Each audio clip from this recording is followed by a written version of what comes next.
మైత్రీ కరుణ ముదిత ఉపేక్షాణం సుఖ దుఃఖ పుణ్యాపుణ్య విషయాణం భావన తచ్చిత్త ప్రసాదనం. పతంజలి యోగ సూత్రముల ఒక ఆచరణ. సుఖము దుఃఖము కలిగించే పాపపుణ్యాల చింతనాపరంగా మైత్రి అంటే స్నేహము, కరుణ అంటే దయ, ముదిత అంటే సంతోషము, ఉపేక్ష అంటే ఉదాసీనత అనే ఈ 4 వాసనలను క్రమానుసారంగా భావన చేస్తే చిత్త చాంతల్యం తొలగి మనోప్రసన్నత కలుగుతుంది. విషయాల పట్ల మనం 4 రకాల మనోభావాలను అవలంబించాలి. మైత్రి స్నేహం, అందరి పట్ల స్నేహభావం కలిగి వర్తించాలి. కరుణ దయ, దుస్థితిలో ఉన్న దేవుల పట్ల కరుణాభావం కలిగి ఉండాలి. ముదిత సంతోషం, ఎదుటి వ్యక్తుల సంతోషాన్ని మన సంతోషంగా భావన చేయగలగాలి.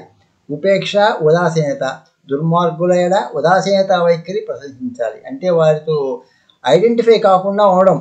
లలితా సహస్రనామాల్లో ఒక నామం మైత్ర్యాది వాసన లభ్య అని. అంటే మైత్రి మొదలైన పైన చెప్పబడినటువంటి వాసనలను భావన ధారణ చేయడం ద్వారా లలితాదేవి ప్రసన్నత అంటే శక్తిని పొందవచ్చని అర్థం.